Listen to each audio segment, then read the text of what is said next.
I'd like to welcome our grand jury members and viewers back to a very special episode of the Citizens Grand Jury with your prosecutor, Larry Klayman.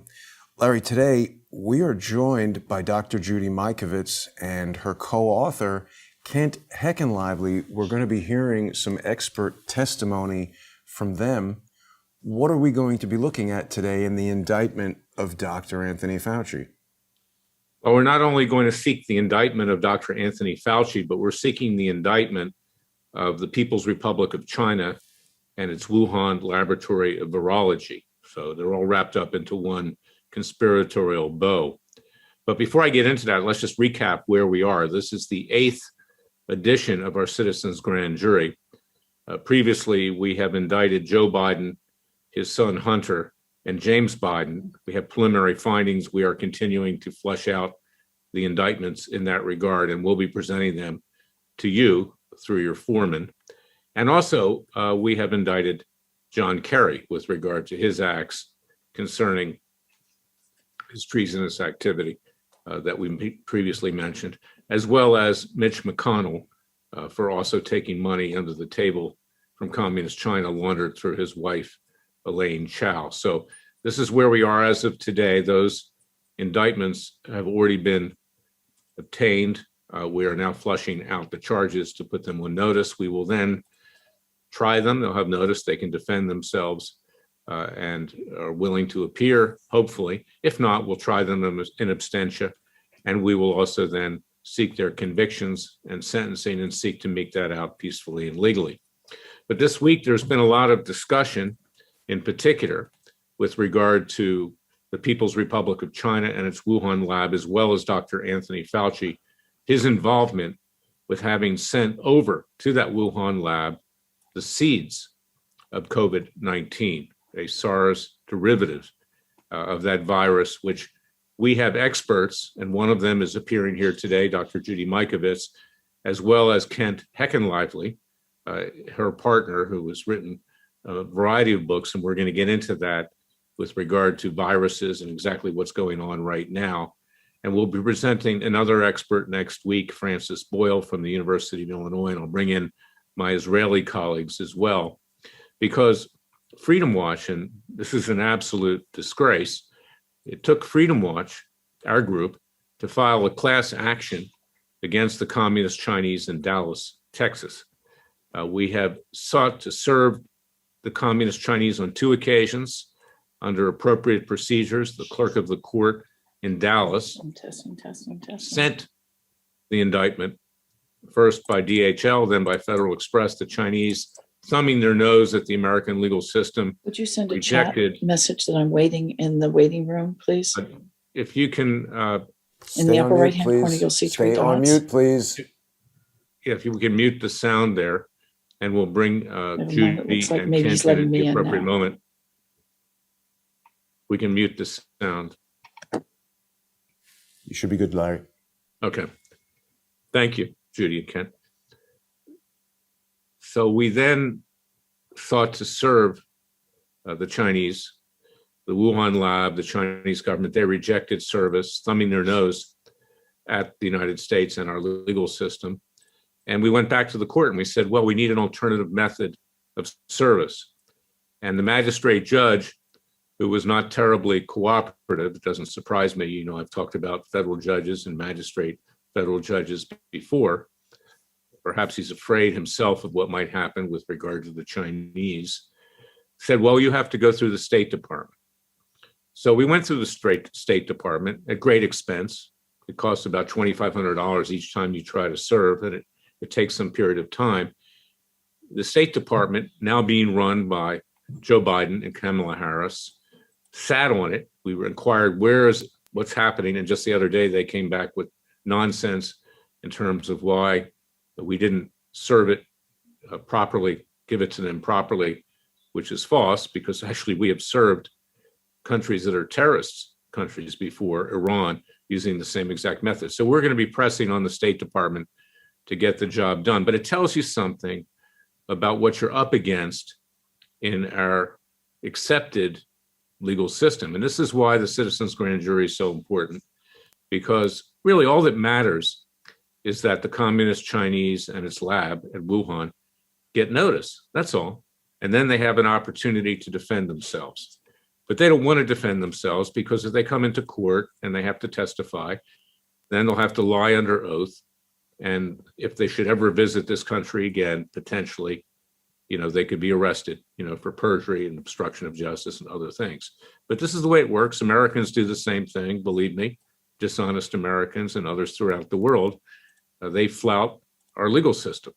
And this is why the citizens must rise up themselves. Now, our colleagues in Jerusalem, Israel, have gone through a similar issue in that they did serve under Israeli law, the government of China, the Communist Chinese, and believe it or not, the Israeli government came in to try to protect the Communist Chinese. There's a lot of Chinese investment, as there is everywhere in Israel. And I suspect that once we do get service of process in the civil case, it's a class action for the huge amount of damage they've done to our health, to our economy, to our emotional well-being. The same case as in Israel, that the governments will come in, our corrupt Justice Department will come in and seek to protect the Communist Chinese, because that's the way governments are. You protect me, I'll protect you. Let the people be damned. Doesn't matter whether you're a communist government or a so-called capitalist government. And I say so-called because Biden and Harris have moved us way beyond capitalism into socialism and borderline communism. So they actually have an affinity with the Communist Chinese. And you saw that in the leftist media that always protects the Communist Chinese with regard to what is obvious was a bioweapon which was engineered and got out either accidentally or by design to harm the United States and the rest of the world. We also had filed a criminal complaint with the International Criminal Court in The Hague, Holland. And that was done about a year ago. And there's been no activity there as well. Europeans, obviously, are even more timid than Americans and Israelis. And they have just simply sat on this. The court is primarily composed of European jurists and prosecutors, and we'll be pressing on that. But I point all of this out to make one basic point, which is this is what is so important about the citizens' grand jury, because these governments, frankly, are corrupt, whether it's our government, the Communist Chinese government, or to a large extent, the Israeli government. They don't want to proceed because they don't want the same thing to happen to them. They don't want to be held accountable for allegations of wrongdoing overseas in terms of their own countries.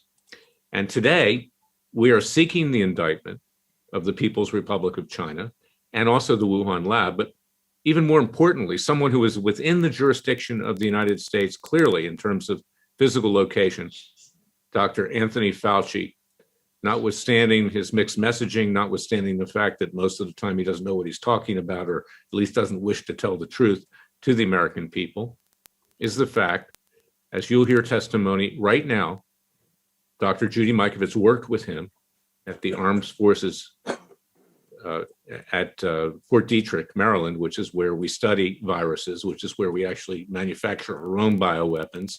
You might remember after 9/11, the anthrax that attacked this country actually emanated from Fort Detrick, Maryland. It was given to the Iranians, to Saddam, to the Iraqis by Bush, Rumsfeld, Bush the dad, and Cheney. And it got out. And the FBI sought to blame people who were not really involved. One of them was so despondent he committed suicide, quite typical for the FBI when their incompetence cannot find or doesn't want to find the culprit. But that being said, Judy worked with Fauci. She knows all about him. She knows, frankly, what a criminal he is. And we're going to get testimony in that regard. And then we're also going to get expert testimony on the likelihood of the virus, the COVID-19 virus, being a bioweapon and something that was engineered out of that lab. So that being said, I'm going to then ask Dr. Mikovits to testify and to give us information. As you know, in front of a grand jury, you don't even need evidence, but this is evidence. And it is evidence because she has firsthand knowledge in particular. And then Kent Heckenlively will also amplify what Judy has said, and they'll talk about the various publications that they have issued. Certainly as eye-opening, as important as the ones with Peter Schweitzer that we've used earlier on in these citizens grand juries. So I want to introduce Dr. Judy Mikovits to you. Judy, thank you for appearing before the citizens grand jury. If I may, Larry, before Dr. Mikovits presents her testimony, I just want to remind our viewers that they can watch simulcasts of the Citizens Grand Jury on the Freedom Watch YouTube channel. It's absolutely free to subscribe to Freedom Watch's YouTube channel. And certainly the more people who see these proceedings, the better. It's very important that people hear this information. And it's also important that people support Freedom Watch by going to freedomwatchusa.org. I want to thank everyone for joining us today. Dr. Mikovits, if you would please provide your testimony. Yes, and let me ask Judy to start with your experience, how you got to know Dr. Fauci, and how you worked with him. First, explain your own expertise to the citizens grand juries, because you are an expert, who you are, and then tell us how you came to know and work with Dr. Anthony Fauci. Well, I started work at Fort Detrick June 10th, 1980, after graduating with a degree in chemistry and a specialization in biology from University of Virginia on May 18th, 1980. I was at the fermentation chemistry program. My job was to literally grow cell lines, grow biological response modifiers like type 1 interferon, interleukin 2, which had been discovered in 1978 by Frank Rossetti and Bob Gallo's lab. And interleukin 2 is a growth factor that's necessary for T cells.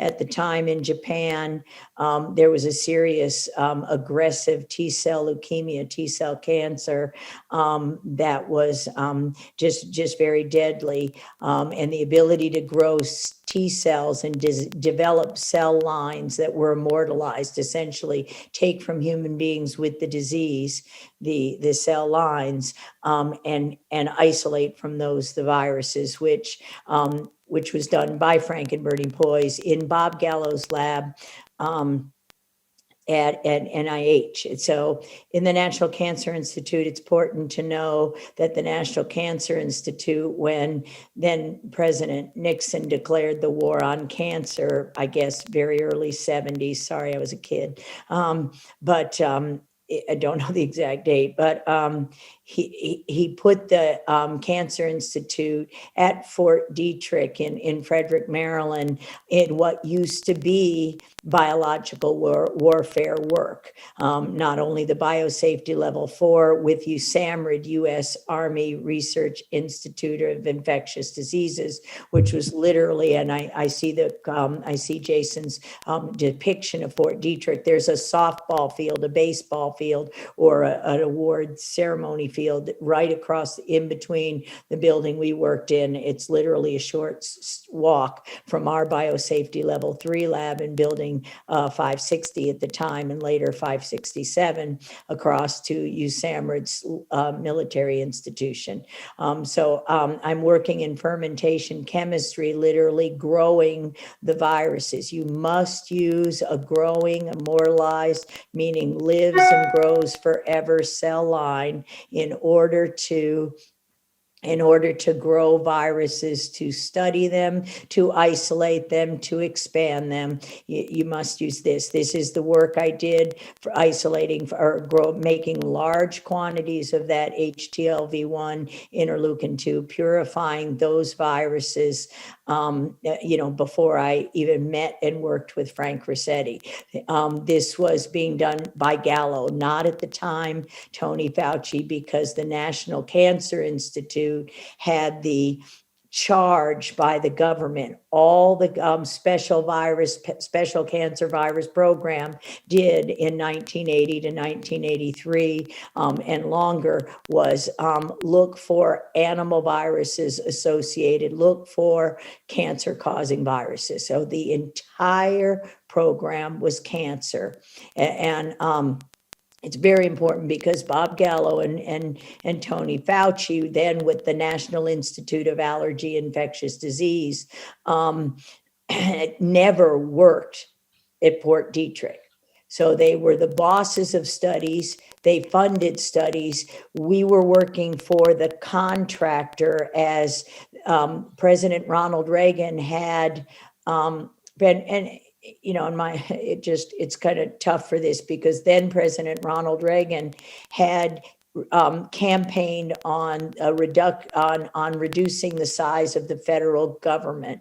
And what he did with that was really a scam. He reduced the size of the federal government by terminating people, giving them reduction in force paperwork. So for no reason other than to take them off the rolls. So of the government. So we were hired by pharmaceutical company contractors, and in some cases defense contractors as these programs evolved. One of the last contractors I worked for in the 22 years I was at Fort Detrick was SAIC, Science Application International Corporation. This was a defense contracting company. So very important to know that Tony Fauci never worked at Fort Detrick, nor did Bob Gallo. So physically, from that standpoint, I never worked with him or for him. The Cancer Institute collaborates with the NIAID, the National Institute of Allergy and Infectious Disease,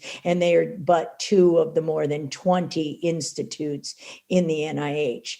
So they fund the studies, you collaborate with the studies. The Gallos and the Faucis are then the bosses. So they pay the bills, they make the decisions, but I'm a hired gun. I'm a hired gun that just does my job. So wait, let me stop you there, Judy. What are your qualifications for the citizen? I have a BA in chemistry from University of Virginia, and then I got a PhD in 1992. So I worked for almost the entire of the 10 years, starting my PhD in 1987, working with Frank. So my PhD was defended November 14th, 1991, and the topic of it was HIV latency and monocytes. That's keep the virus dormant. If it doesn't cause the immune dysregulation, the cytokine storm, literally the exact cytokine storm that we saw in the other retroviral associated diseases, XMRVs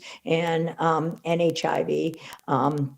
And that it's the dysregulated immune system that is the disease. So during that entire window between 83 at the biological response modifiers programs, we made drugs like type 1 interferon, natural product drugs, and things like hyperbaric oxygen therapy, ozone therapy, peptide T, the subject of the movie, the Dallas Buyers Club. So we worked in this multidisciplinary team of doctors, nurses, PhDs. So my qualifications now are that I spent more than 22 years at the National Cancer Institute, rising from that entry-level technician to, in 1999, assuming the directorship of the Lab of Antiviral Drug Mechanisms. So our entire job at that time was to develop drugs and diagnostics for AIDS-associated cancers, not HIV-associated cancers, AIDS, when you cripple the immune system.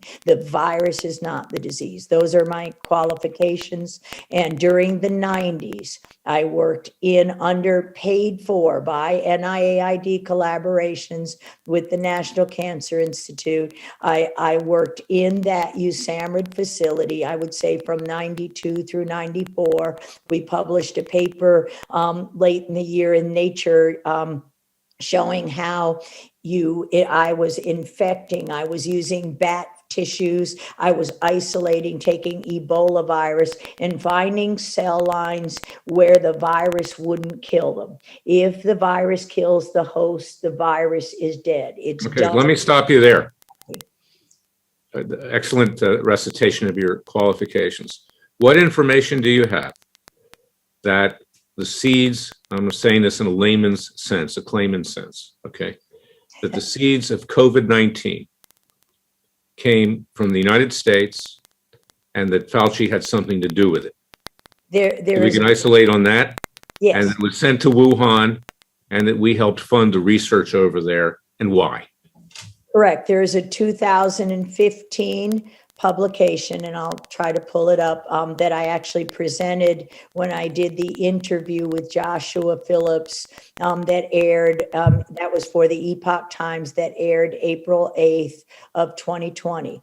That paper had in the material and methods that they use that Vero E6 cell line that I worked with in the 90s, growing bat tissues, Ebola, many strains of those viruses for decades earlier at USAMRIID, and understanding the pathogenesis. So in that 2015 paper that from the Wuhan lab, it says clearly in the material and methods, they got the Vero E6 cells from Fort Detrick, USAMRIID. The entire study was funded by NIAID, by Tony Fauci.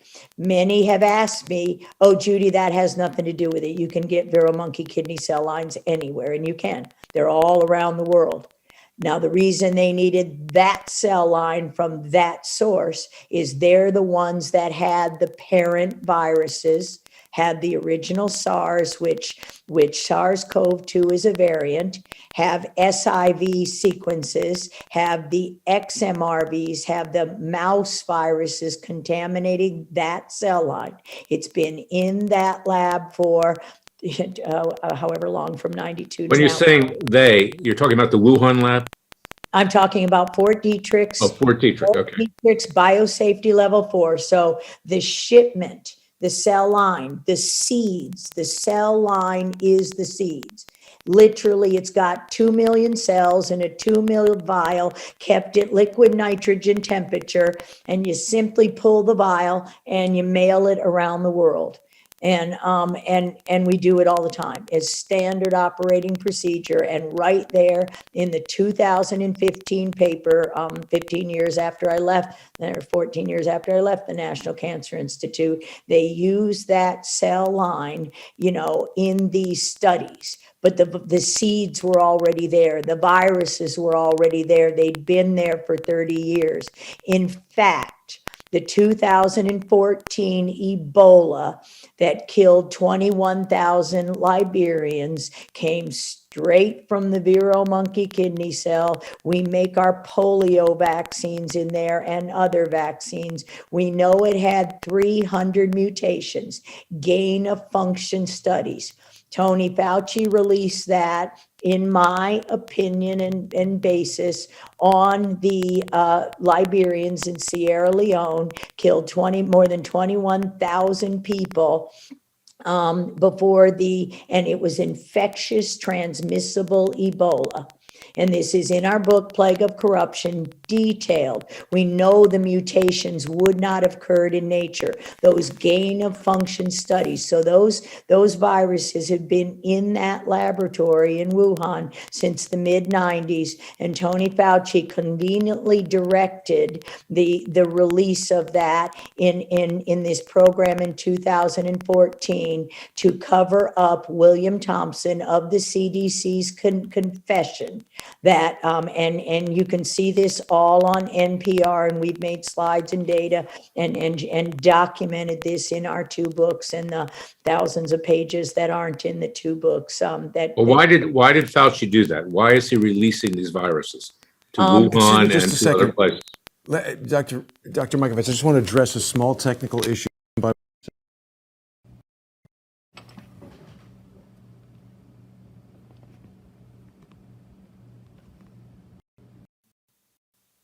We just had it's been cleared up. I'm sorry. Please carry on.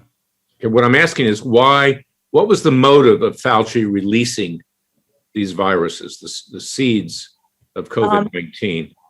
Experiments on humans to see if they could in fact kill, if the gain of function studies, if the work in the motive in the case of 2014 was the cover up of William Thompson's confession that that they had, the CDC, the Centers for Disease Control, had covered up for almost 15 years the data that MMR, 3 RNA viruses in a single vaccine, the MMR vaccine, if given to Blacks and Hispanics before they were 3 years old, had a 2 to 4 times greater relative risk of getting neurodegenerative diseases, autism, or even dying from the vaccine. And so that information was released by Dr. Brian Hooker. He did almost 15 years of FOIA, Freedom of Information Act request, finally got a confession from William Thompson, Dr. William Thompson of the CDC, and Senator Posey of Florida was sending that to Congress and going to do a full investigation of what was going on. So the attention was directed when everybody thought, and knew there was a Ebola outbreak, and all of this is memorialized in the book by Kent and Amber Brantley, which is called "Called for Life" in the biblical sense. That was the doctor that got infected. It was a big experiment, and what the doctor used to cure Kent Brantley, the other Dr. John at the site, what he used to cure him was hydroxychloroquine. Well, are you saying, let me stop you here. Let me again try to simplify. Are you saying that the SARS virus is related to Ebola and related also to COVID-19? Absolutely. Absolutely. Right. These are why those variants are all in the cell lines. And I'll send the paper of the cell lines showing the bat tissues. They're just different families of bats that have these because Ebola would literally bleed out your lungs. So it didn't do much because like in Sierra Leone, 21,000 people died. They stopped the outbreak. But again, Tony Fauci and then President Obama, who I believe should be involved in indictments in the future. Well, he will be. They knew what was going on. And you can see that very clearly in the book, Called for Life. And what they were trying to do when they called after Kent Brantley was cured, not by the CDC, not by the magic serum from San Diego, but by Dr. John. I won't use his last name unless you want to know his name. Go ahead. I know him personally, and okay. They live in Ventura. He runs Ventura County Healthcare, which tells me a lot about why Ventura is so heavily targeted and targeting us right now, because they're afraid, and they've been afraid since this book came out in 2015. Now, the seeds of SARS are also related to HIV, correct? Correct, because SIV is a monkey virus, simian immune deficiency virus. So why did Fauci play a role in sending the SARS seeds over to the Wuhan lab? What was the reason to send it to the Chinese? Because gain of function studies were illegal here. That's gain of function. So the studies had to be conducted somewhere else. Now, are you aware that the United States government during the Obama administration, the Obama-Biden administration for that matter, provided money to the Wuhan lab to do these studies? Yes, that same 2015 paper cites the funding and the actual NIH grant number.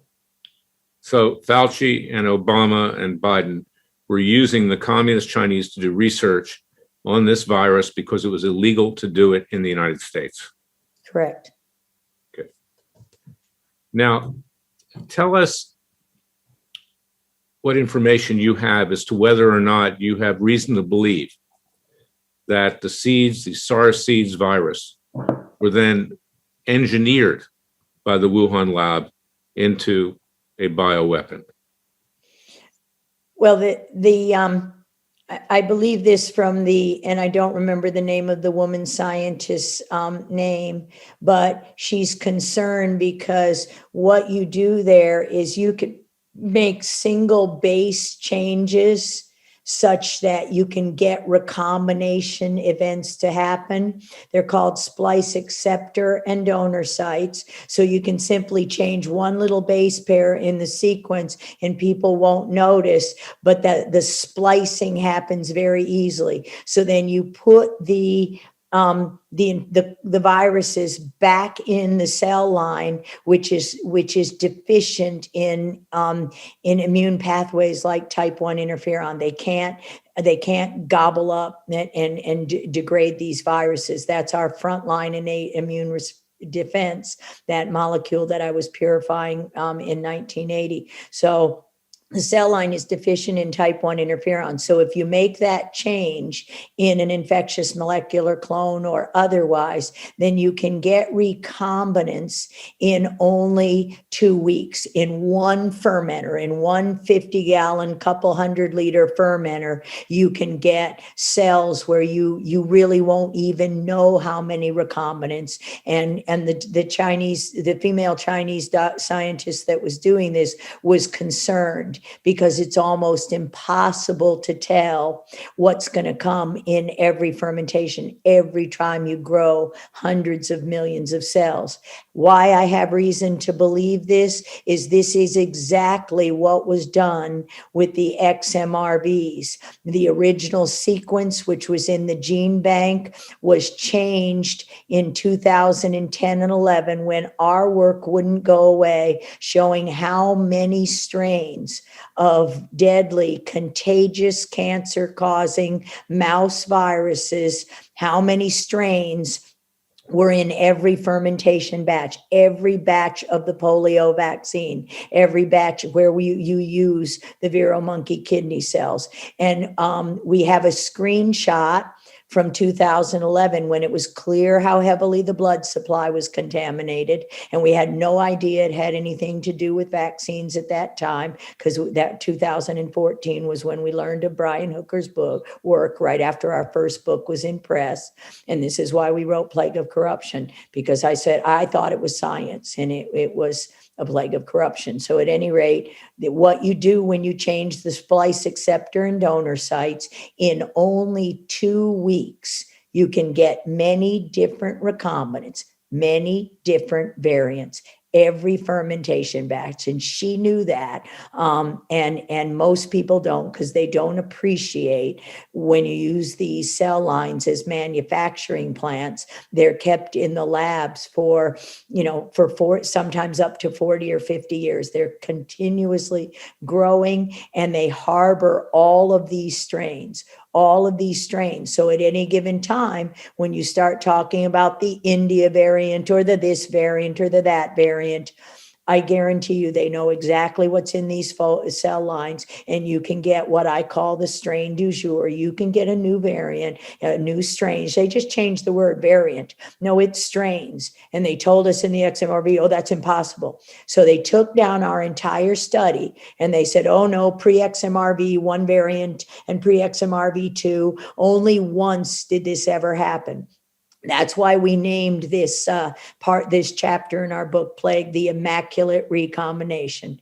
We have proof of it. We have the screenshot. We have people who were sick, who got the infections from the lab, nosocomial like me. And you got the infection, you have proof and evidence. And this is why on September 29th, when I was fired standing in the street, my lab was locked down and later broken into, Watergate style, everything taken, and the FBI knew it, the attorney generals knew it. We filed a lawsuit in 2014. It's the last chapter of our book, Plague of Corruption. So we know what they were doing. We published the papers. We did the work. They can sequence anything they want out of there and release it at any given time to hold us in that fear, when in fact, they're causing this, and they can cause it tomorrow and the next day and the next day if we don't stop it and murder hundreds of millions more than they have already.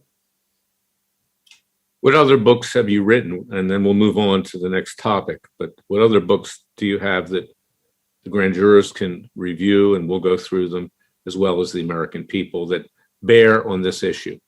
Kent and I have written Plague. Plague of Corruption, and The Case Against the Masks, 10 Reasons Why Mask Use Should Be Limited. We're in the process of writing with Dr. Frank Rossetti, who is the contemporary and the discoverer of these things, and he knows what Tony Fauci, Bob Gallo, Bill Hazeltine, Max X6, Peter Duesberg, he was there. He's 79, Tony Fauci's 80, I'm 63. I was the technician in the woman. So the last book, Ending Plague, will be out in early August. We're finishing up the edits of that right now. But in fact, I learn every day of more and more things that can bring me back to evidence. So Frank and I are working day and night to, as things are being revealed each day, that make more and more culpability of Tony Fauci. Well, we will provide the books to our grand jurors, but where can the public who may be watching get those books?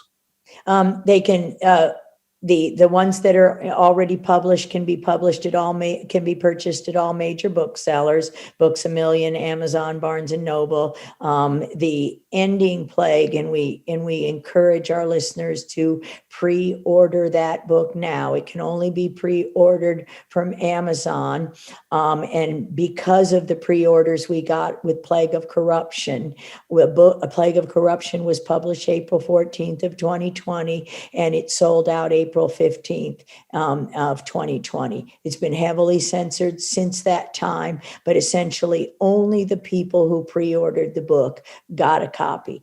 And so we're encouraging everyone. That is the way to stop the censorship, because the contract between the publisher and Amazon, they must ship it. Now, I also discussed your case and Kent's cases in my book, It Takes a Revolution, Forget the Scandal Industry. So we're going to also provide that to the grand jurors, and you can also get that at Amazon.com, Books A Million, and at Freedom Watch with a contribution of more than $50. We'll send it to you for free. Helps us fund these citizens' grand juries and our other work. But Fauci has been pushing these vaccines from day one.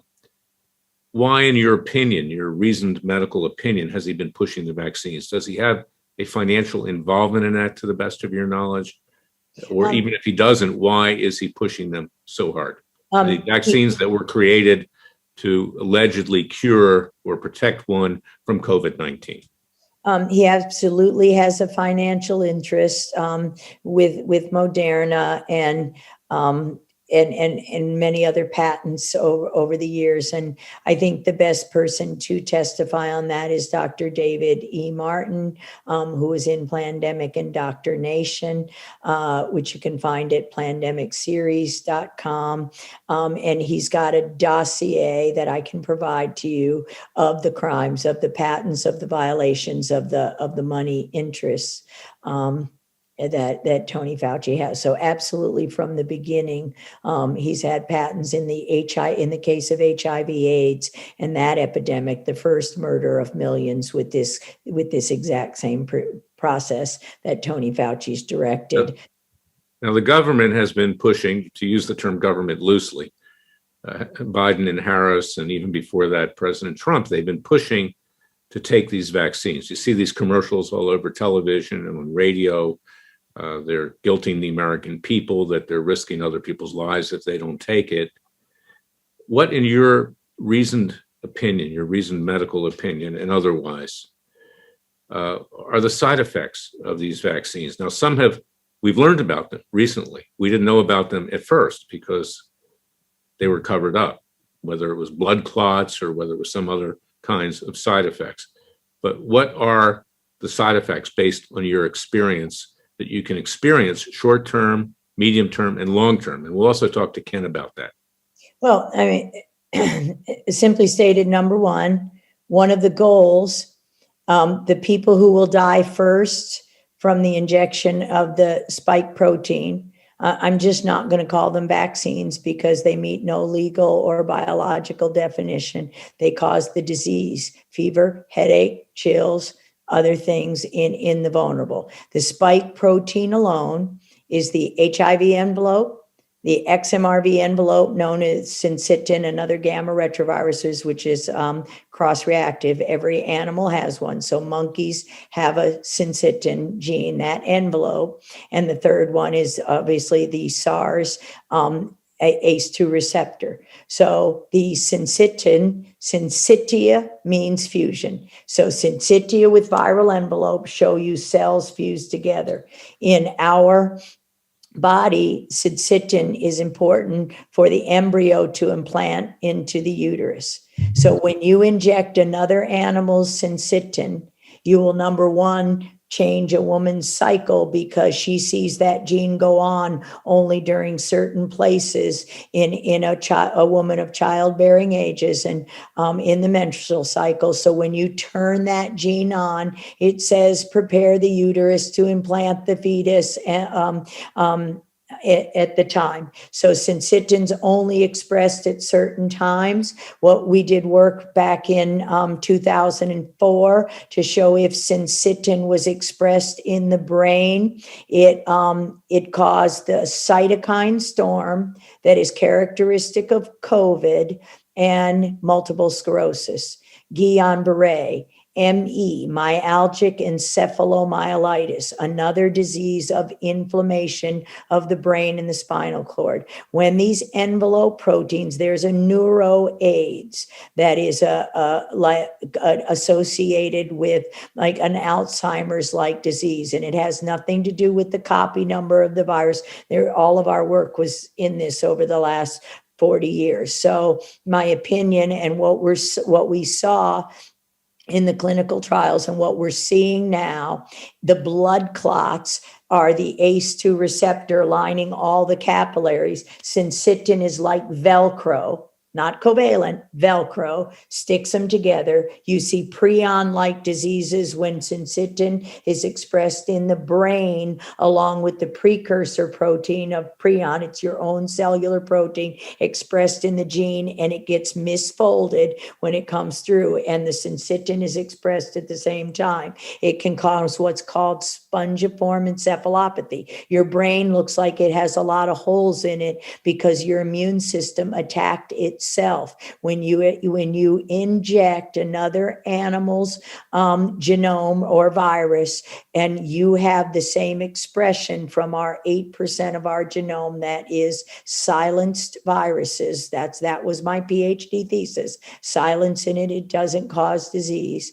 When you inject that, you'll get an autoimmune reaction as well. So we see miscarriages, stillbirths, women with blood clots who, are maybe even in menopause. We saw myalgic encephalomyelitis from the XMRVs, which are the same envelope as syncytin. I'm going to say the same. It's close enough that all our reagents detect it. When you express a virus, an endogenous virus or an exogenous virus in every tissue of the body, the resident stem cell monocyte macrophage, that was the basis of my thesis. That cell creates the cytokine storm. So you can get a multivariate, and we're seeing that. The last disease I associated with the XMRVs from mice, the exogenous gamma retroviruses, we called them HGRVs at the time. The last disease we associated firmly on June and presented to a world's expert, June 2nd, 2011, was idiopathic thrombocytopenia. We have already seen, it's a platelet, it's a bleeding disorder. You bleed out. We saw the 58-year-old gynecologist bleed out of idiopathic thrombocytopenia. So you get too few cells, you bleed out, you can't clot, you get too many cells, and the factors in factor VIII and things go awry, you get too much. Syncytin and the aberrant expression is at the heart of that signaling dysregulation. Now, can a woman taking these vaccines, whether it's Moderna, Pfizer, or Johnson & Johnson, can that have an effect in preventing them from getting pregnant in the future, even if they're not pregnant at that time? Absolutely. Because of the autoimmune effect, they will be sterilized. We see a similar thing, interestingly enough, in where I worked in vaccine court with Gardasil injuries.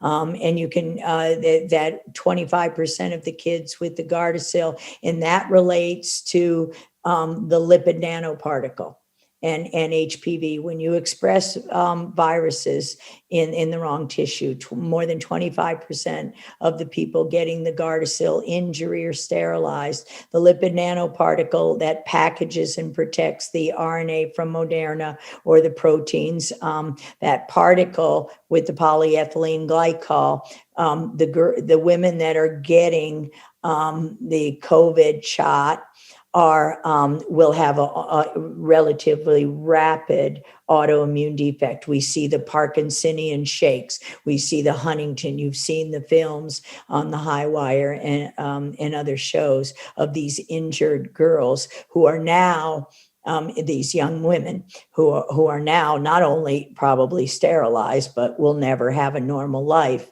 And what the government has done is the exact same thing they did with Gardasil injury, where we see lots of polycystic ovary disease. We see postural orthostatic tachycardia. We see ME-like symptoms, myalgic encephalomyelitis, inflammation of the brain and spinal cords leading to all these injuries. And the government calls it conversion disorder, or you're crazy. You were so anxious about taking the shot. No, these were frontline young women, doctors, nurses, healthcare professionals who stepped up and thought they were doing the right thing, and it's being covered up. So there's far more injury than we expect, and it's the same game played out over and over again over the past decade.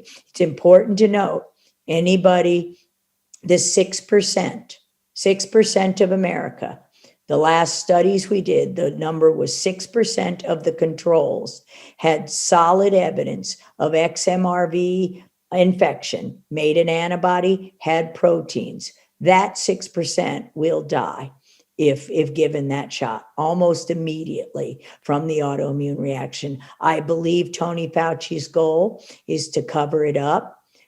That's why our samples from our studies, my materials from our labs, they were autoclaved, they were burned, the data destroyed and reinvented as something else, or they thought they were burned and autoclaved, I should say. But in COVID-19, the victims are being cremated. So I believe the big push to inject everyone with the COVID shots as quickly as possible is to say it was your endogenous viruses. You had it all along. It's just your immune system doesn't work and there's no cause. And we have a great deal of evidence for this. And we see that again, it'll be the vaccine injured. It'll be the Blacks. It'll be the Hispanics, the people who were already injured by the polio vaccines, by the MMR, by the shingle shots, the elderly. Those will be the people who will die right away. And that's, let me ask you this: what is it about Blacks and Hispanics that makes them more vulnerable? At least at one level, they make more antibodies. Their immune system is skewed to what is called a Th2 response. So they make antibodies and fight more parasites, worms. Think about why ivermectin and hydroxychloroquine and Suramin. So over in Africa, the environment that they have more parasitic infections. They're not susceptible to these viruses, so their immune system is looking for parasites and skewed that way. And when you're skewed that way, you don't make a functional T cell type 1 immune response. There's also the gene that is the subject of our book, Plague, called RNA cell. So RNA cell is one of many RNases. RNA in the blood outside of the cell, outside of the cytoplasm, is a danger signal. So you have little Pac-Men that just gobble it up. And so Blacks, Hispanics, and we did this work in 1999 and 2000 at the National Cancer Institute, collaborating with Stefan Ams and others. And the work was to try to understand biomarkers of why Black men and women were more susceptible to hormone-driven prostate cancer, ovarian cancer, breast cancer. And one of those biological markers that we discovered was RNA cell. And I'm telling you, this was back in 1999. So if those data had not been covered up, by William Thompson, the CDC, the government, every level of the government, for 15 years. We could have protected them. There are biomarkers. One size doesn't fit all. A virus doesn't know if you're a black man, a gay man, a IV drug user. A virus knows your immune system. So whether it's environmental toxins that skew your immune system, like aluminum or mercury in some of the shots, or polysorbate 80, whether it's those environmental toxins or simply another pathogen. The idea is that pathogens rarely travel alone. HIV alone does not cause AIDS, as we learned.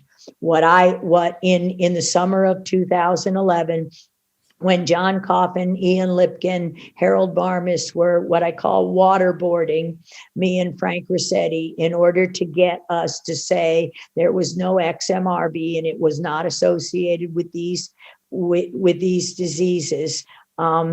My answer was no. And what then Lasker Award winner, now Nobel laureate Harvey Alter and Shai-Xing Lo, who confirmed our results. They confirmed our results from a box in a freezer that had been there for 20 years that said non-HIV AIDS. There was no evidence of HIV. It was in women, children, other nurses, doctors, and they had myalgic encephalomyelitis, and that was the phenotypic display. They had other autoimmune disease, but they had the same functional T cell and innate immune defects as we would see in those that succumb. So in 2011, they said if XMRV existed, HIV AIDS patients would have it. And I said, no, they all died in the 80s and 90s. They all died when Arthur Ashe and Ryan White died from contaminated blood supply. This was what I thought was at the heart of taking out my work and me. And I said at that time, exhume them, I'll wait. So the cremation of the victims of COVID, so we can never find out what they died for, I believe is part, and a serious part, of the premeditated part of this story. By the way, this is my XMRV. We know I got XMRV. I seroconverted in 2010. We knew it was contagious cancer. And this is why I can't wear masks, and I can keep myself well because we know we healed those with HIV AIDS. So now, I'll stop in a minute and drink coffee. Yeah, go ahead. Sorry to hear that. Now, So in terms of long-term effects, is it your testimony we don't know all of the long-term effects yet of taking these vaccines? Oh, absolutely not. But what we do know is we're going to see accelerated cancers.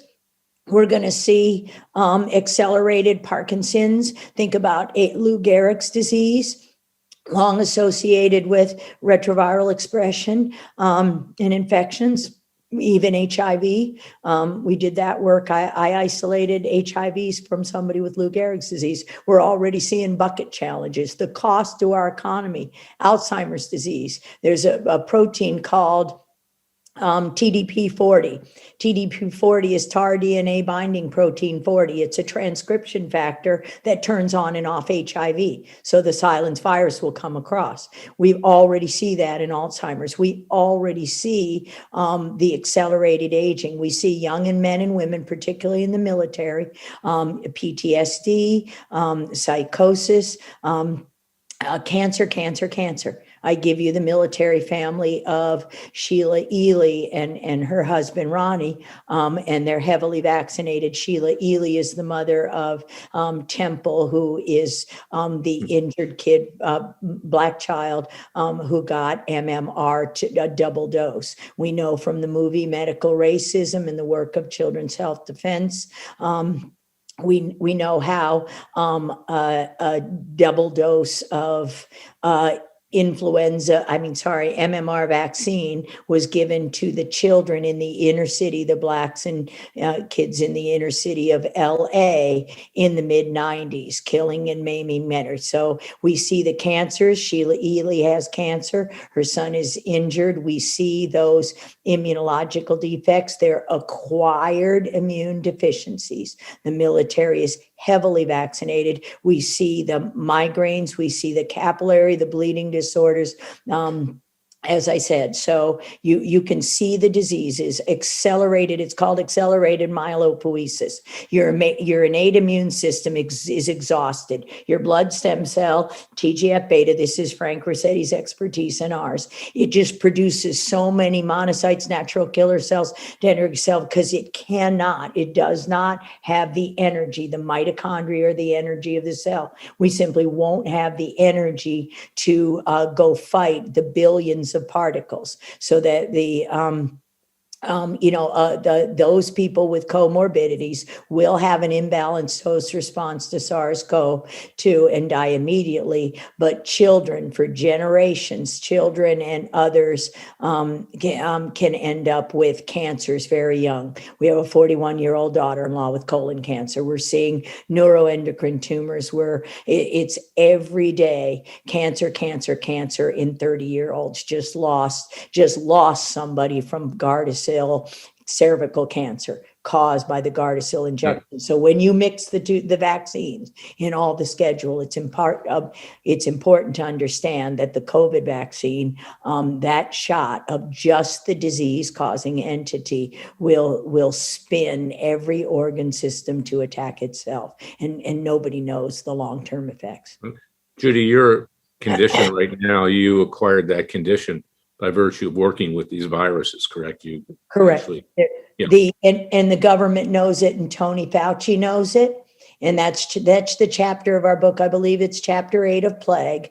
And it was the July 22nd, 2009 invitation only meeting. And during that meeting, it was clear the lab workers, the animal care facilities people were seroconverting. That was, they made antibodies to the virus, which means they clearly were infected. And I actually seroconverted. The culpability here, I work for 22 years, as I told you, in the biosafety level 3 and 4 facilities. I never seroconverted. I never got HIV. They stored my blood for the better part of 20 years. I can prove exactly the day we seroconverted, and that proves that we knew in the July 22nd invitation only meeting what every highest level of the government. We have in our book exactly who attended that meeting, from the NCI, from the CDC, from the various levels of the government, that shows the lab workers were seroconverting. And the statement made in the lab is, we can't afford to retrofit all of the laboratories that are biosafety level 2 to biosafety level 3.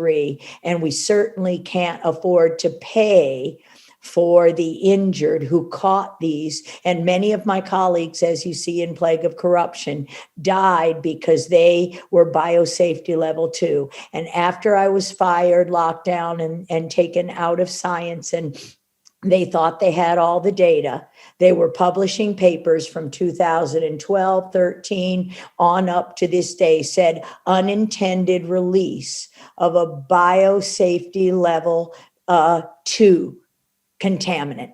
Unintended release. So they simply named it biosafety level 2, which is a typical lab bench. So those people were nosocomial. They caught it from the lab like I did. And all the government had to do on July 22nd, 2009 was simply stop it. Simply stop everything. And they chose to cover it up. Now, with regard to women who have taken it, who aren't pregnant yet,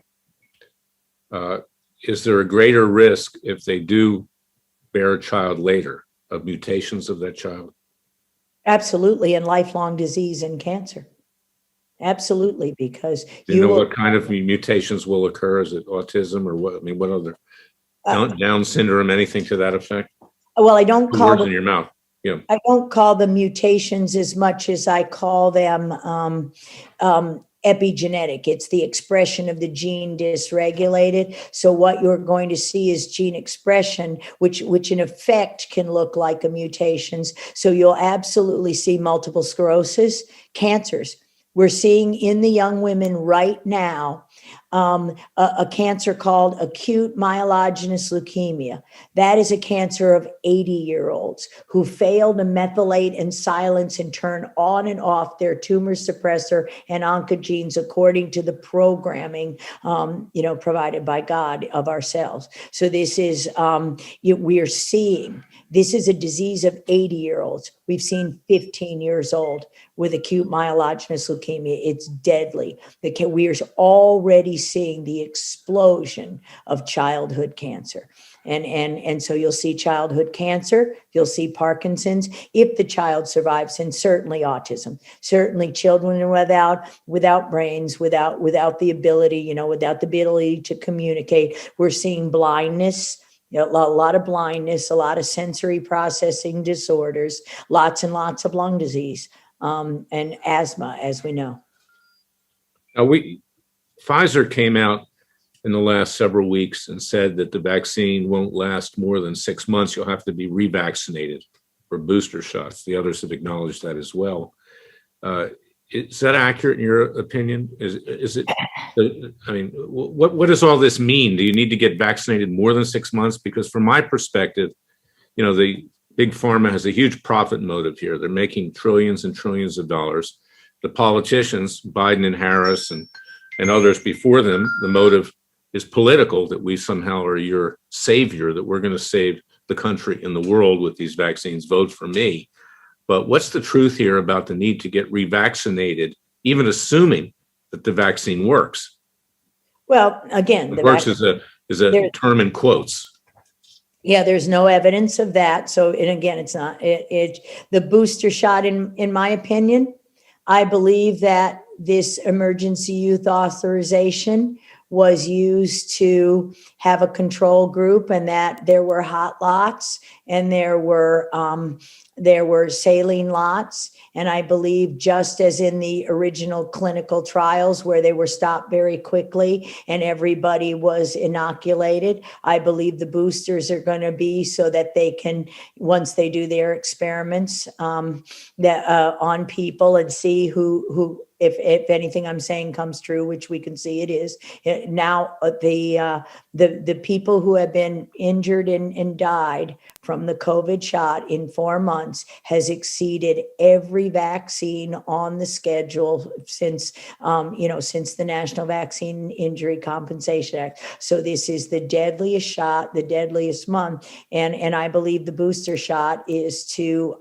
make sure the control group is injected. Pfizer has told here in California, we've learned that the school systems are going to mandate. We see college, we see high schools, that they will have full FDA approval by the fall. So in 2 months, and in the original FDA documents, the applications, it said the studies would be complete by 2021 and 2022 and 2023. And so here you are now, you've greatly accelerated that. How did you do that? You had controls in this study. So you're going to very quickly booster somebody. They don't know when it lasts. Tony Fauci makes this up. He literally makes this up. He says whatever he wants on any given day. The people who are convalescent from the COVID infection, from the influenza of that year. Again, the PCR products sequenced were not SARS-CoV-2. That's a monkey virus. Prove to me it was in a human. Sorry, it wasn't in a human until you injected the disease, and that's the spike protein. And so, at any rate, the people who died, it was influenza A and influenza B. When you sequence that product of that PCR, the only ones we can get a hold of. We're working right now to get lots, and we have been for quite some time, doctors to get samples of all the vaccines and manufacturers from several lots so that we can do independent analysis and show exactly what's in these shots. We have no idea. So they're Yeah. Is it your opinion, based upon what you know, since this is your area of expertise, that both our so-called government and big pharma are withholding information about people who have been seriously injured and died from these vaccines? Absolutely. The vaccine adverse events reporting system is known. 10 years ago, a paper was published in Harvard that said it was a government funded paper. It was recording and capturing only 1% of the data. And here again, a few weeks ago, that was confirmed. And I know personally from at least 4 emergency room physicians around the country, 2 here in California, that essentially everyone coming into the ER, many people have some kind of a vaccine adverse event. And the other physicians are shaming them, not reporting them, turning away, turning the patients out of the hospital. And those who report are at risk of losing their job. And What can out. People, 2 questions. Does the vaccine alter your DNA? Does it have a long-term effect in that regard? It alters the expression of your DNA, absolutely. It can alter the epigenetic regulation, which means it can permanently turn genes on or off. Now, what can people do who swallowed the so-called Kool-Aid and already took the vaccine, either 1 shot or 2 shots? Is there anything they can do to try to alleviate what you've just described could happen in terms of short-term, medium-term, long-term effects, and even death? Oh, sure, very much. Everything, in fact, all of that can be ameliorated, but we really have to stop right now. You can use all of those therapies we developed in the 80s, everything we know that would prevent COVID. Remember, the spike protein is the disease. So if you were worried about this infection, you take off the mask because you can't compromise your immune system. You use quercetin, ivermectin, hydroxychloroquine prophylactically, vitamin D, vitamin C, literally go back to your life. You can I've got some in front of me right now. This is an ozone total body cream. We have investigators right now today who are working. I attended the American Academy of Ozone Therapy last weekend with expert Frank Schallenberger. All of these therapies that would have worked in HIV/AIDS, that did work in Ebola. Remember, that was contagious Ebola, convalescent serum, everything we can do to protect those who have already had the disease or the vaccine and not gotten any kind of sick will have antibodies, but we must protect them. And in fact, the most important thing is never another shot of any kind. Nothing, no other shots, no influenza shots. We've got to restore their immune system to balance. We have testing. We can tell exactly who have the mutations. We can provide nutritional support. We can provide ozonated things. We know from our experiments, as the virus comes through the spike protein and in that lipid nanoparticle, that fake synthetic virus comes through the skin. The ozone cream alone will break up the particle. The ozone cream will break up the particle. We have cannabis creams. We have balms. There are papers published on cannabinoid therapies. We can restore the metabolism. Yeah, we've got all the tools. And I give you Ebola, that outbreak was stopped. So was HIV/AIDS, natural products, natural healing, no GMOs, no toxic food, none of the lockdowns. Now, except for you and Kent, who, if anyone, is out there offering these remedies right now that people can turn to? Oh, many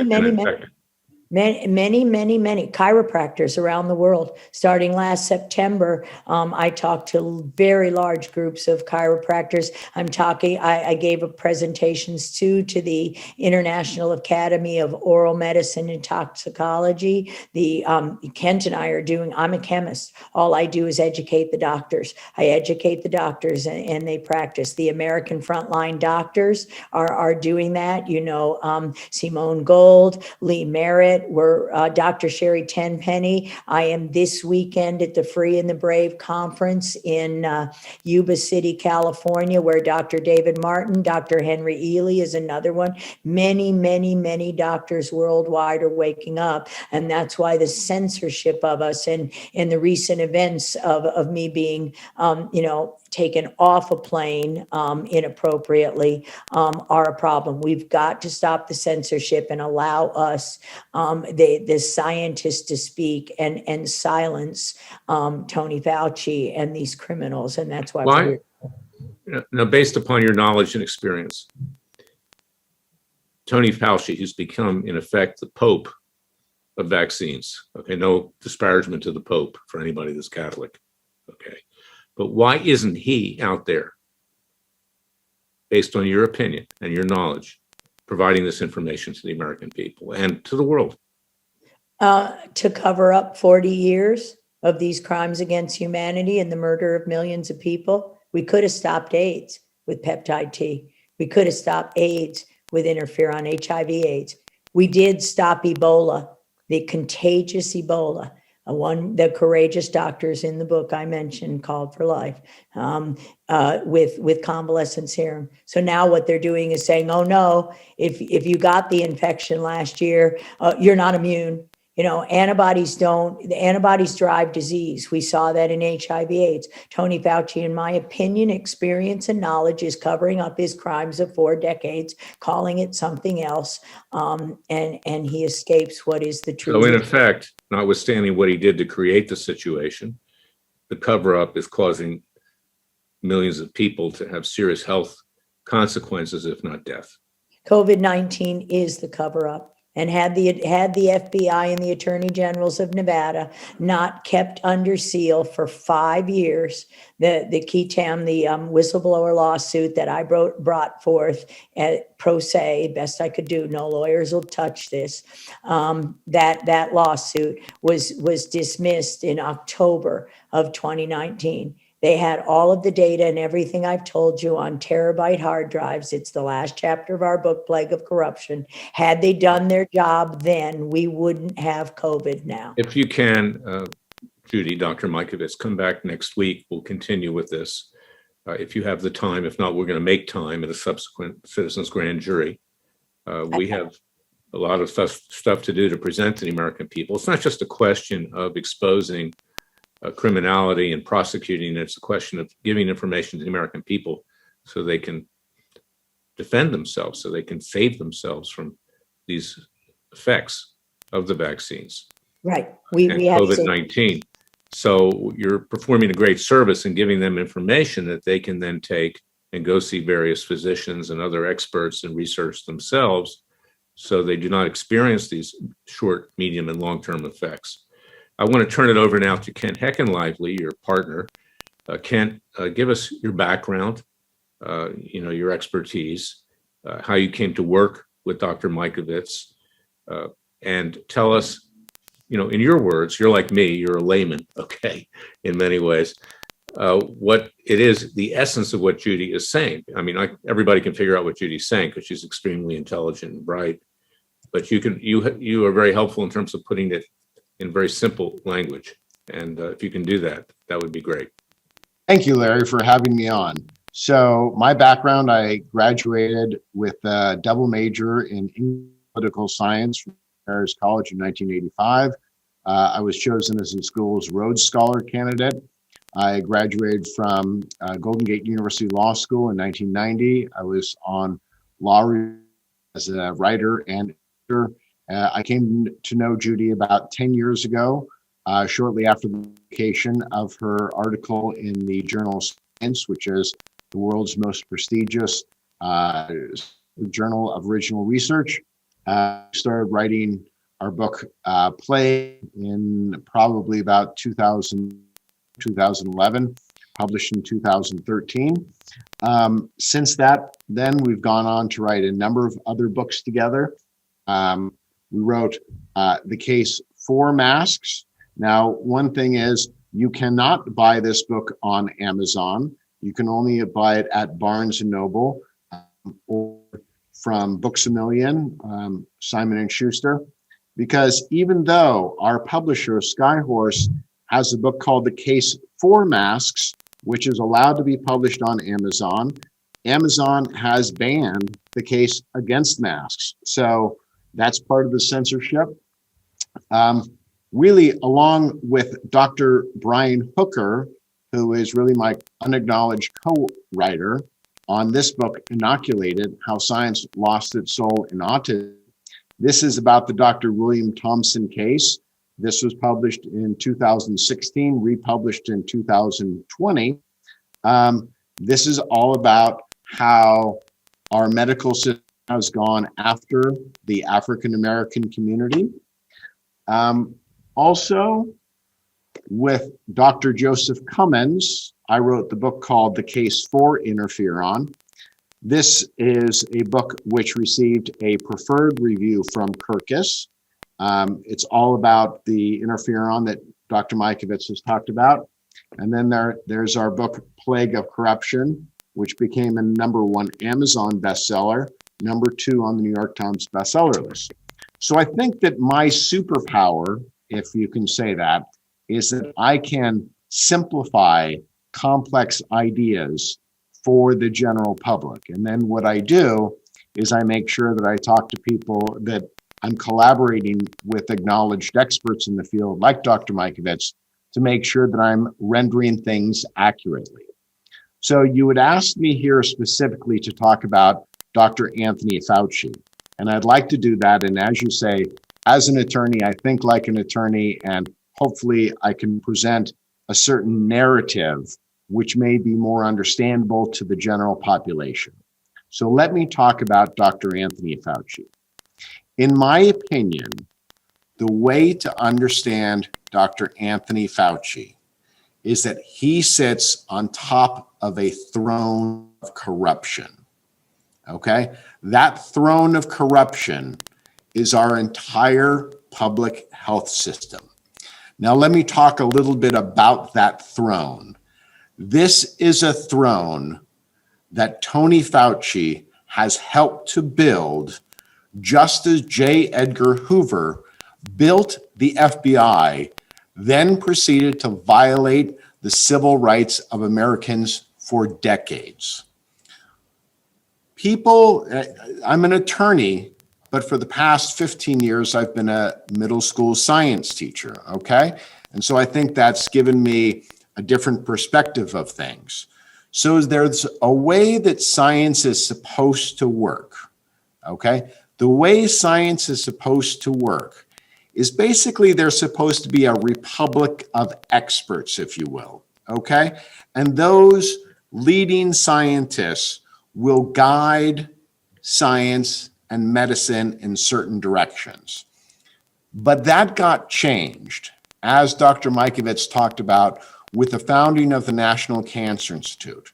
So what started happening in the 70s and then accelerated with Ronald Reagan is that we went from a republic of science experts to essentially an empire of science with emperors. And foremost among those emperors is Tony Fauci. So Tony Fauci sits really at the top of the scientific pyramid, and he controls the funding, okay?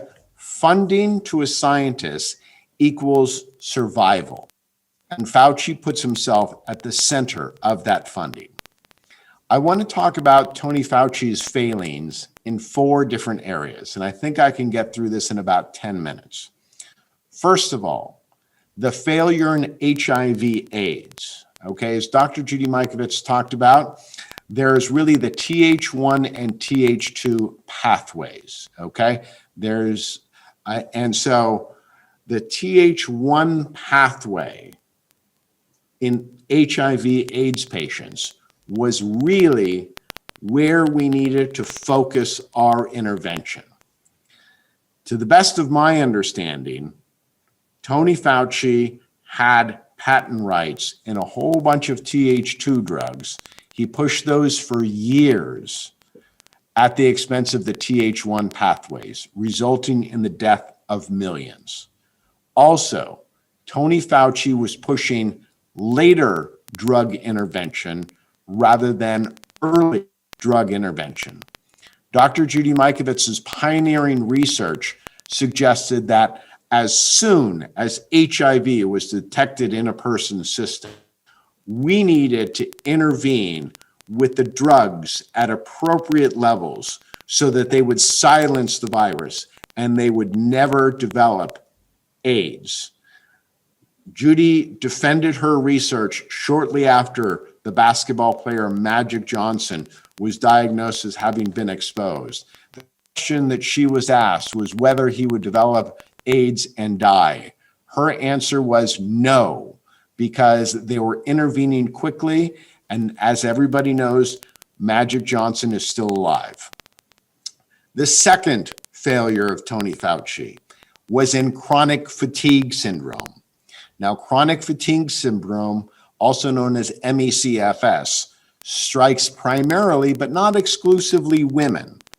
It happened in concert with the HIV/AIDS epidemic, and similar immunological markers were abnormal in both groups. To put it most simply, in the HIV/AIDS patients, the immune system defenders, which are most likened to the soldiers, were devastated. There were a lot of generals, but there weren't enough foot soldiers in the immune system. In chronic fatigue syndrome, it was the reverse. There were a lot of soldiers, but not generals. So the immune system was attacking. Okay? So, different outcome, but similar abnormalities. What Tony Fauci championed, the idea that these women didn't have an actual disease, but they were career women who'd been broken because they worked in the male-dominated corporate world. In other words, they just couldn't handle the stress. This was a crime against the women, okay? To say that these women just can't handle working in the men's world. Well, Judy Mikovits blew that theory out of the water with her groundbreaking work in XMRV. The third failure of Tony Fauci has been in autism. So when parents reported their children changed after vaccination, he championed the idea that correlation doesn't equal causation, calling the parents crazy. The same strategy he used in chronic fatigue syndrome. Tony Fauci did nothing as the numbers with autism went from 1 in 10,000 30 years ago to 1 in 45 today. In 2014, Tony Fauci intervened when CDC whistleblower Dr. William Thompson came forward with information that earlier administration of the MMR, the measles, mumps, and rubella vaccine, was leading to increased rates of autism, particularly in African American males. He led the campaign against it, okay? By his own admission, Dr. Fauci's favorite book of philosophy is The Godfather. He refers to it not as his favorite book, but his favorite book of philosophy. It's clear to me that when villains tell the truth, you should listen to them.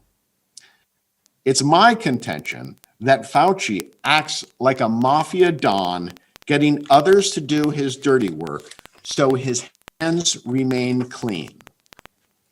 And now we come to Dr. Anthony Fauci and the COVID deceptions. First, we were told masks weren't necessary, then they became essential. Second, the COVID test, PCR cycles too high so that it would magnify junk scraps of DNA, possibly of other more common coronaviruses, and create mass hysteria in the population. Third, They designed experiments to fail when using promising therapies like hydroxychloroquine, ivermectin, vitamin D, and zinc. Fourth, because they spiked the trials of these promising therapies, they were able to obtain emergency use authorization for their insane vaccines, which they developed at warp speed, skipping animal and long-term testing. It's time to bring Dr. Anthony Fauci to justice. The ideal of science, a republic of experts arguing with data and logic. Fauci has been the architect of an empire of science, with him as the unchallenged emperor. By his own actions, Fauci has committed crimes against the gay population, women, children, the Black community, and indeed all of humanity. Fauci has been in charge of the National Institute of Allergy and Infectious Diseases since 1984, when he was 43 years old. Now he is 80. Imagine yourself such undisputed power from the age of 43 to 80. In closing, I want to talk about this book, The Faucian Bargain. Okay? You can get this on Amazon. I also encourage you to read an upcoming book called The Real Anthony Fauci by Robert Kennedy Jr. And this book, The Faucian Bargain, has been endorsed by Governor Ron DeSantis, Senator Ted Cruz, and Senator Rand Paul. I want to read a brief section about Dr. Anthony Fauci from an insider talking about how he responded during the COVID crisis. The question was, can you describe the evolution of Fauci's influence and how you saw it evolve and accumulate? The insider. Early on, it seemed the team of medical experts were pretty equal in clout. Debbie Birx had as much influence as Fauci.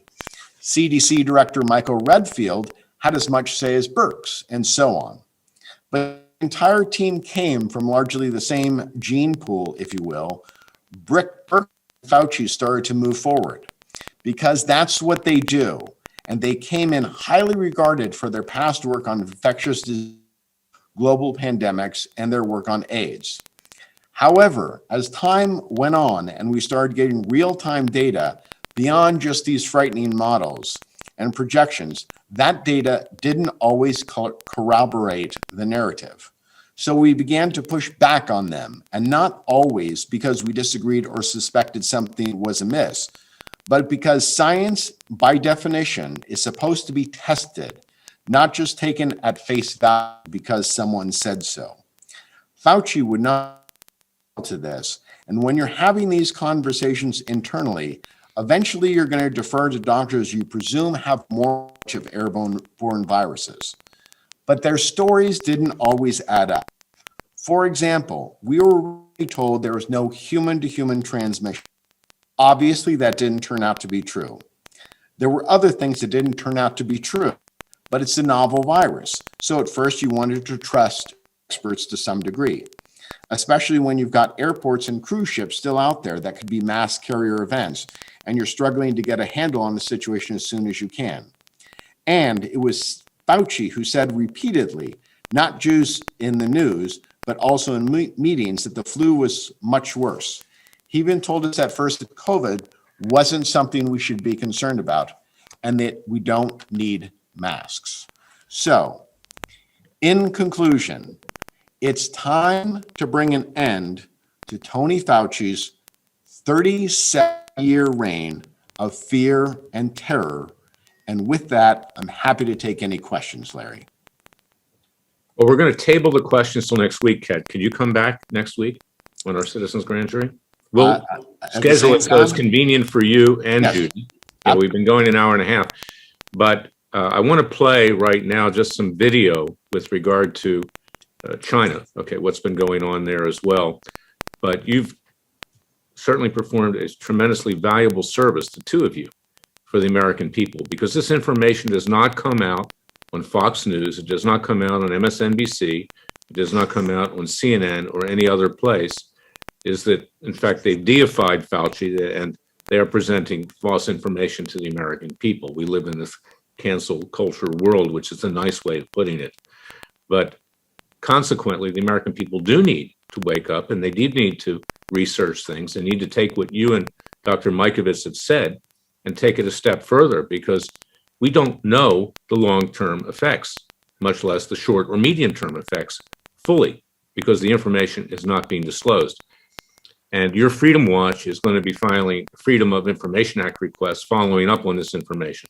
But more importantly, and this is what I pointed out at the beginning of this citizens grand jury, without the American people rising up and meting out justice themselves, there will be no justice. There'll be no justice in the court in Dallas, Texas. There'll be no justice in Jerusalem, Israel. There'll be no justice at The Hague unless we expose enough of this information and bring our own criminal indictments such that we force them into taking action.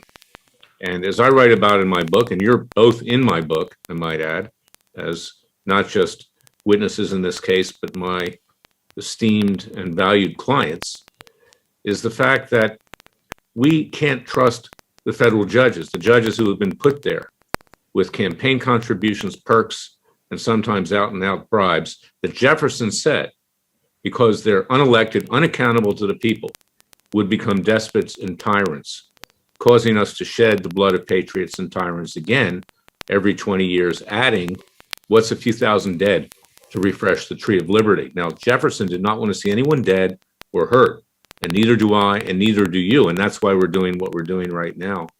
But this is where the country will be going. Sorry to interrupt. Let me just pause you for 1 second. We've got this very vexing that has got to do with the operating system software, and I've been trying for a week to repair it. I just want to make sure that we have the optimal quality before we continue with the videos that we're going to be showing. I know, I apologize, but we should be back now. The problem's been eliminated. Okay, so wrap it up, because we've got to finish this by 10 to the hour, okay, because I have an important meeting to go to, and we'll bring everybody back. And I wanted to let this information come out fully. The bottom line is this, is that the American people need to rise up and restore their justice system just like our founding fathers did in 1776. And we need to mete out justice ourselves fairly and peacefully and legally. And that's what Jefferson was talking about. That's what I'm talking about. So without further ado, as we say, let's roll the videotape. Let's adjourn at 10 minutes of the hour. We will present the indictments to the citizens grand jury after the testimony is completed next week, and we will schedule times and let people know in advance at the convenience of Dr. Mikovits and Kent Heckenlively, so we can wrap this all up, because it's very, very important, not just for Americans to know, but for the world to know, because we have been severely harmed by the communist Chinese in complicity with Fauci and the American government. They're both responsible for what went on. And that helps explain, I believe it helps explain why, President Trump, who, I loved and also supported, we were in effect his law firm at Freedom Watch, among others. And we were his de facto law firm, trying to keep him from being destroyed on behalf of the American people. But it explains why he never really did much with China either, simply calling them the Kung Flu virus, because I believe he knew, and he was probably briefed by someone, that in fact we sowed the seeds for our own destruction. And Fauci, as Kent points out, was the point person in doing that for many, many years. So let's roll the videotape, Jason. Let's break at 10 minutes to the hour, okay? And we'll reconvene next week. What we've got here, Larry, this is testimony from just last week before the Senate. This is Anthony Fauci being questioned by Senator Rand Paul, who is, of course, a medical doctor. Dr. Fauci. He went to Duke University, as a matter of fact, my alma mater. In Wuhan or evolved naturally, but we should want to know 3 million people have died from this pandemic, and that should cause us to explore all possibilities. Instead, government authorities, self-interested in continuing gain-of-function research, say there's nothing to see here. Gain-of-function research, as you know, is juicing up naturally occurring animal viruses to infect humans. To arrive at the truth, the U.S. government should admit that the Wuhan Virology Institute was experimenting to enhance the coronavirus's ability to infect humans. Juicing up superviruses is not new. Scientists in the U.S. have long known how to mutate animal viruses to infect humans. For years, Dr. Ralph Barrick, a virologist in the U.S., has been collaborating with Dr. Shi Zhengli of the Wuhan Virology Institute, sharing his discoveries about how to create superviruses. This gain-of-function research has been funded by the NIH. The collaboration between the U.S. and the Wuhan Virology Institute continues. Doctors Barrick and Shi worked together to insert bat virus spike protein into the backbone of the deadly SARS virus, and then use this man-made supervirus to infect human airway cells. Think about that for a moment. The SARS virus had a 15% mortality. We're fighting a pandemic that has about a 1% mortality. Can you imagine if a SARS virus that's been juiced up and had viral proteins added to it, to the spike protein, if that were released accidentally? Dr. Fauci, do you still support funding of the NIH funding of the lab in Wuhan? Senator Paul, with all due respect, you are entirely and completely incorrect that the NIH has not ever and does not now fund gain-of-function research in the Wuhan Institute Do they fund of Dr. Virology. Barrick? We do not fund. Do you fund Dr. Barrick's gain-of-function research? Dr. Barrett does not doing gain-of-function research, and if it is, it's according to the guidelines, and it is being conducted in North Carolina, not You don't think in inserting China. a bat virus spike protein that he got from the Wuhan Institute into the SARS virus is gain of function? That is You would be not- in the minority because at least 200 scientists have signed a statement from the Cambridge Working Group saying that it is gain of function. Well, it is not. And if you look at the grant and you look at the progress reports, it is not gain of function, despite the fact that people tweet that. So they do write you still about it. support sending money to the Wuhan Virology Institute? We do not send money now to the Wuhan Do you Virology support Institute. sending money? We did, under your tutelage. We were sending it through EcoHealth. It was a sub-agency and a sub-grant. Do you support that the money from NIH that was going to the Wuhan Institute? Let me explain to you why that was done. The SARS-CoV-1 originated in bats in China. It would have been irresponsible of us if we did not investigate the bat viruses and the serology to see who might have been Or infected. perhaps it would be in China. irresponsible to send it to the Chinese government that we may not be able to trust with this knowledge and with this incredibly dangerous viruses. Government scientists like yourself who favor gain-of-function research. I don't favor gain-of-function maintain research that in the China. disease You are arose saying naturally. things that are not correct. Government defenders of gain-of-function, such as yourself, say that COVID-19 mutations were random and not designed by man. But interestingly, the technique that Dr. Barrick developed forces mutations by serial passage through cell culture that the mutations appear to be natural. In fact, Dr. Barrick named the technique the no-see-'em technique because the mutations appear naturally.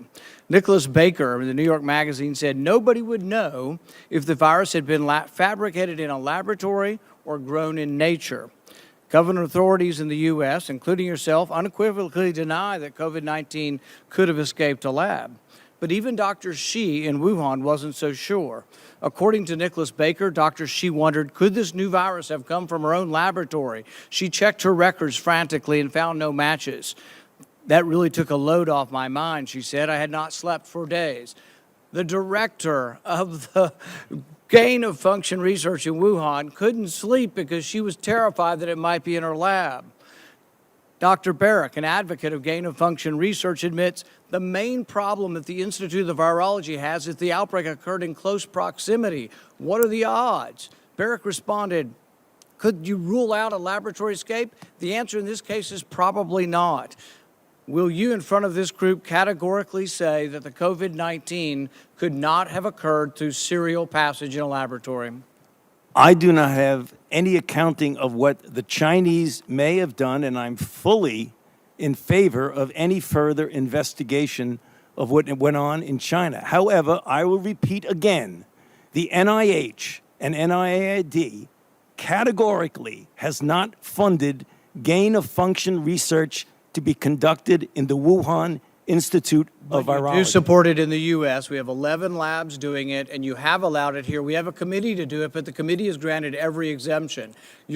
You're fooling with Mother Nature here. You're allowing superviruses to be created with a 15% mortality. It's very dangerous. I think it was a huge mistake to share this with China, and it's a huge mistake to allow this to continue in the United States. And we should be very careful to investigate where this virus came from. I fully agree that you should investigate where the virus came from. But again, we have not funded gain-of-function research on this virus in the Wuhan Institute of Virology, no matter how many times you say it, There it was didn't happen. research. There was research done with Dr. Shi and Dr. Barrick. They have collaborated on gain-of-function research where they enhanced the SARS virus to infect human airway cells, and they did it by merging a new spike protein on it. That is gain-of-function. That was joint research between the Wuhan Institute and Dr. Barrick. You can't deny it. Senator Paul, your time has expired. Dr. Fauci, I will let you respond to that when we need to move on. Excuse me? I will allow you to respond to that, and then we'll move on. Yeah, I mean, I just wanted to say, I don't know how many times I can say it, Madam Chair. We did not fund gain-of-function research to be conducted in the Wuhan Institute of Virology. Thank you. Senator Smith. Okay, You know, great, Larry, Kat. I've Oh, only- we've got another count we can add to our indictment when it's presented. It's called perjury. Okay. I was going to say, I've only been deposed once, but that was a very qualified statement from Anthony Fauci about what he did or did not do. Well, he was very cool in making the statement because he's practiced the statement. That's obvious. And I thought that Senator Paul did an excellent job. You know, I've been critical of my own university lately because of what they've done to their academic integrity with their basketball program, but I've got to thank them for educating Dr. Rand Paul because he went to Duke Medical School. In any event, we're going to hold the video of former Secretary of State Mike Pompeo, who also lays the blame right at China on the doorstep. And he, of course, was director of the CIA. If it's short, we can actually play it now, Jason. Otherwise, we'll hold it. It's a little bit long. Yeah, I think we should do it next week. Let's hold it, and we'll hold it till then. But of course, as director of the CIA, he had access to intelligence. And even if the NSA is trained against the American people, and the director of national intelligence and the Defense Intelligence Agency train their sights on the American people with mass surveillance, the fact is they had this information. The American government's had this information, and they have kept it from the American people. And he's starting to come clean with it. There's some things he can't say, but we're going to play it next week. I want to thank Dr. Mikovits. I want to thank Kent Heckenlively. Excellent, excellent testimony. Excellent. You've done a great service for the American people and a great service for the world. I urge people to go out and get your books and read them and to spread the word that you don't take anything that the government says on face value. And I'm reminded of the famous expression of President Ronald Reagan, in my view, the greatest president in the modern era of our lifetime, who said, the most dangerous words in the English language are, hi, I'm here from the government and I'm here to help you. You know, right now, the American people need to do it for themselves. We need to rise up. As I say in my book, it takes a revolution. Forget the scandal industry. Get up off the couch, turn off cable news, and get to work and educate yourself, because the lives of you and your family depend on it. Now they want to vaccinate your children as well. They're forcing people to do it either psychologically or in terms of giving them entry into certain public venues. Governor Andrew Cuomo is in a pack of trouble in his own right, although I doubt anything will happen because it's usually covered up by the government. Has not allowed people into the Radio City Music Hall unless they're vaccinated. This is just the beginning of what's going to happen. So educate yourself. But from our standpoint, we're bringing about justice. We'll be back next week.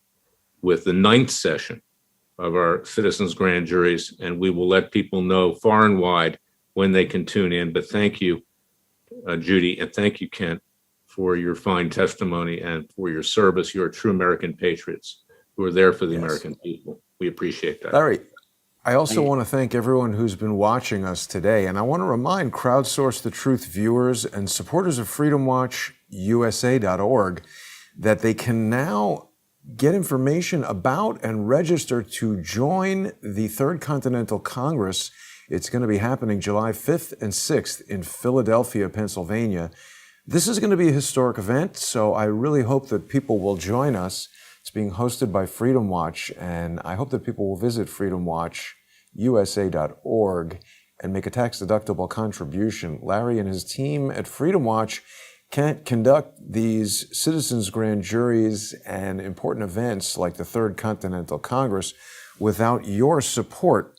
I also want to remind viewers that they can support this channel by going to subscribestar.com/crowdsourcethetruth or patreon.com/crowdsourcethetruth. The information we've been sharing today, true as it likely is highly controversial and extremely likely to be the target of censorship by YouTube, by Facebook, by some of these mainstream platforms. So please become a sponsor and help Crowdsource the Truth continue innovating so that I can use technology to bring you information that big tech doesn't want you to see.